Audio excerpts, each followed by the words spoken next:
حفلات التكنو، حفلات الخبط والضياع. هي وهم البرنامج الوحيد اللي عمل حملة ضد حفلات التكنو في مصر، وبيحاربها من 2 فاتوا، والحمد لله كنا سبب من ضمن أسباب كتير في وقف حفلة ترافيس سكوت عند الأهرامات. أتمنى إننا ننجح في منع انتشار حفلات الخبط في مصر. مصر صاحبة التاريخ العريق العظيم، ما يتعملش فيها النوع ده من الحفلات.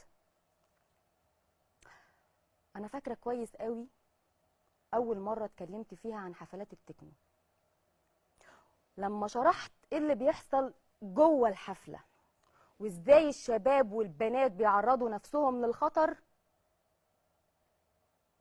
اتهاجمت واتعمل لي كومنتات مليانة سخرية. من مين؟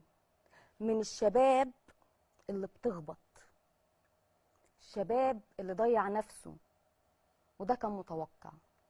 واتهموني باني رجعيه وجهله في عالم التكنو. صح، انا رجعيه جدا وريفيه واعلاميه مصريه وضد حفلات التكنو، ضد الضياع والخراب. التكنو مش مجرد نايت كلاب ولا ديسكو ولا حتى كباريه. التكنو طاعون بيضرب اجيال المستقبل، واولياء الامور مغيبين وسايبين ولادهم للضياع في غفله.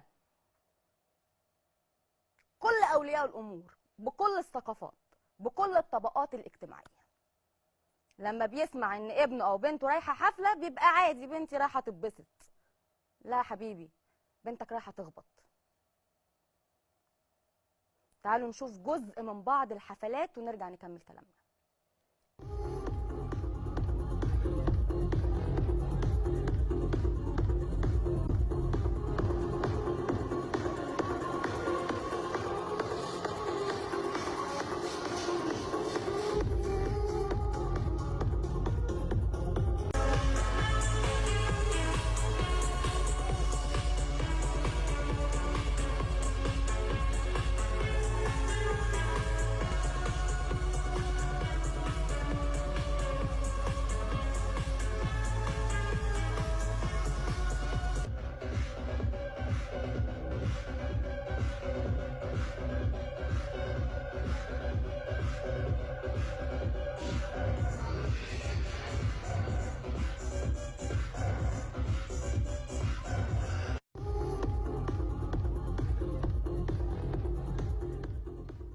زي ما حضراتكم شفتوا كده، الشكل العام مزيكا وناس مبسوطه عادي، ولكن الشكل الخاص شباب تحت السن وبنات لا تصلح تكون امهات في المستقبل.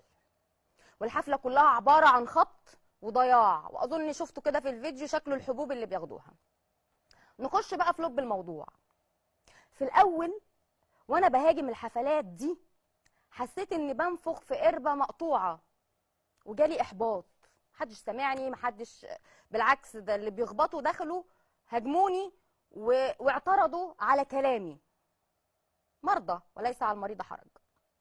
وفجأة كده ربك يديني رسالة ويجيلي كمية رسايل من شباب كتير، مش شاب ولا 2، لأ أكتر بكتير من شاب و2 و3 و10، وبعتلي أكتر من 100 فيديو لحفلات كتير في أماكن مختلفة، وفيهم فيديوهات فيها مشاهد صعبة وبلاوي.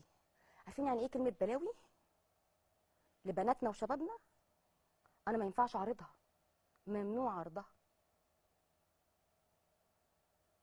الموضوع ما وقفش عند حبوب الخبط وبس، لأ، كمان بقى في حاجة اسمها مخدرات رقمية. المخدرات الرقمية دي ما تقلش خطورة عن المخدرات المعروفة، بل بالعكس تأثيرها نفس تأثير الهيروين والكوكايين. مش أنا اللي بقول الكلام ده على فكرة، الشباب المحترمين اللي بعتولي هم اللي قالوا الكلام ده، وبالمستندات والدليل. ومن كتر ما جالي ذهول وما بقتش مصدقة اللي بيحصل، عملت زي ما كل الناس ما بتعمل لما يجيلها معلومة وتبقى مش واثقة فيها. رحت سالت استاذ جوجل، رد عليا وقال لي ايه؟ اعرضوا كده يا شباب السكرينات. يعني انا سرشت كده في السيرش المخدرات الرقميه زي ما انتم شايفين.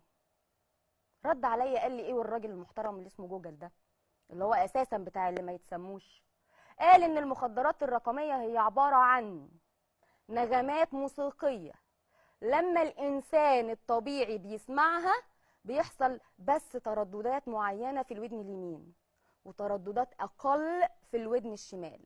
الترددات دي لما الانسان بيسمعها بيحصل للجسم ما يشبه بتاثير المخدرات.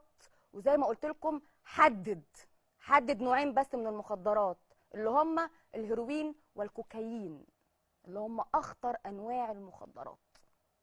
تعالوا كده نشوف فيديو للمخدرات الرقميه او البنات والشباب بيمارسوها ازاي. يلا بينا.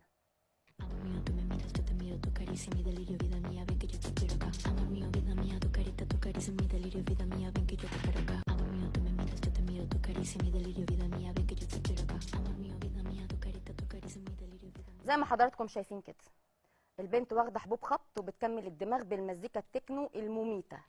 الغريب بقى ان المخدرات الرقميه دي لما الشباب بيسمعوها ويدمنوها بيحصل لهم ادمان دائم عليها، ولازم كل يوم يسمعها من خلال الهيدفون او يروح يشتري سماعات كبيره ويعمل في بيته عده صوت كبيره علشان يسمع النوع ده من المزيكا. قبل ما اخد المداخله انا عايزه اشكر كل الشباب اللي بعتولي واللي كانوا عايزين يطلعوا معايا